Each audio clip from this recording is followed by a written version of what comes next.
Hey there, man. Yeah. I'm congrats on your win. Thank you, bro. Yeah, very definitive win. Something that I noticed was Blub taking a pretty early lead, but you holding on, like, once that momentum, like, died. Yeah. We were talking about it. Like, he got the best start he could have asked for on game 3, and it still didn't freaking matter. Like, that matchup is really bad for him. Okay, I was gonna say, like, what makes it bad? He cannot land.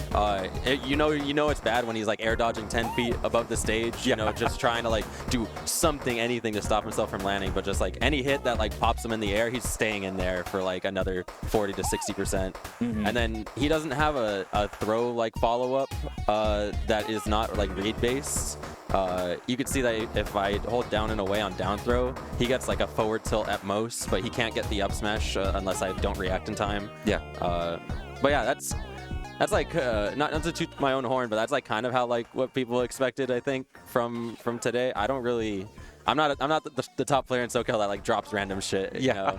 I think the only person that's ranked below me that beats me is like Narc. You know. But like a lot of these people that I've played a really long time, like I'm very experienced not only in the matchups that exist in SoCal, but like the players. Like I've played Blub so many times, and I've lost to him before, like when I was still getting good. So like I was able to like put my focus and energy into him, the Mannies, the people I'm losing to. So yeah, this was expected. I know I'm first seed, whatever, but it's good to know that like I'm still holding it down. Yeah, I'm something that impressed me was his DI actually on Nair. It was like really good. He was finding that he's corner. holding down. Yeah, on the Nair. That helps him survive, especially because he's floaty, keeping him from dying off the top really early. There's not really much I could do to like optimize that because I'm already like getting him like with all of my resources just to hit him. Cody was mentioning you started cycling for nines. Maybe as like more of a finisher. I mean, I could have. Some of those are stronger hammers than the other ones, but like I didn't really get a lot of odds, honestly, getting rolled. I don't think I got a lot of nines even while like cycling, and I was deciding like not like I saw 1 9 and like I don't think I saw 7. Yeah. Which but also I was cycling when I was playing him earlier. He was like really like holding it, like just not approaching at all. And so I was like, okay, I'm gonna see what cycling in neutral looks like because I don't have another way to get him to come over here. So I'm just like, all right, well maybe the odds will try and do it. But I didn't have to do it in this set. No. He was approaching a lot. I think he's probably checked out or like probably a little bit like fatigued. Just like. Not checked out, but fatigued, yeah. I feel like this tournament's been long. It has been. I mean, there's been a lot of Game 5s. Praise had a lot of Game 5s. I saw Manny, like, get a lot of multi-game sets. So, yeah. Yeah, but something else that Cody noticed was y'all were just letting shit rip. Like, like your bucket? Yeah. Oh, the bucket was like... The bucket has invincibility at the start if you have the full one. So when I rolled in and like I was like, okay, this is the worst roll I've ever done. I'm just covering it with this. Okay. Like it was already high enough percent that like I could still win without it. I didn't need it to, because that would have one-shot him. He would have died at like 7. Yeah. Like but he was at like 80, so I was like, all right, I'm just gonna let it rip. I don't need this anymore. I'd rather have this for recovery.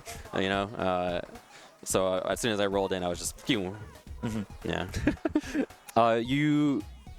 You were thinking of the same thing with like the misfire, him just like letting it rip, like set stage 2. That was just good. That was just a good mix-up that he did. I was jumping a lot, and I think that was like off a landing. I was in a swingy mode and during that part of the set, so he responded well, and that's what Blub does. I knew I couldn't like. I knew once Game 3 started and he didn't run it back to PS2 that he was going to change something, and I would have to adapt to whatever he's doing, because that's just how Blub is. He's very like cognizant, very analytical, just always thinking. Yeah. No, the way he talks after games like is really emblematic of that. Yeah. He sees the game for what it is. It's very cool to talk to Blub about the games. I liked all the people I played today. Very happy for them. Happy I get to have these cool guys in SoCal. Yeah. So how do you feel? about tournament overall? Very good. I mean, Pico is always a vibe. I wish there were more people here, even though like the people I miss are probably going to keep me out of the money. Yeah. Still, it's always a vibe here. I love Pico so much. I'm glad everybody pulled out. Later, guys. Blub is signing off. Yeah. But you ready for your photo op? Oh yeah, yeah, we can do that. I love when Frequency does this. Thank you guys, appreciate it. Any shout outs or anything? Shout out to Fizzy Brax as always. They let me travel a lot. Let me get number 21 last year or this last ranking season. Shout out to all the homies. Shout out to my carpool, Dirk, Zola Lab came through. Shout out to all the people at Pico, all the people not at Pico that will be going to Pico because they saw how sick this tournament was. All right, well, good night, everyone. Peace out, y'all.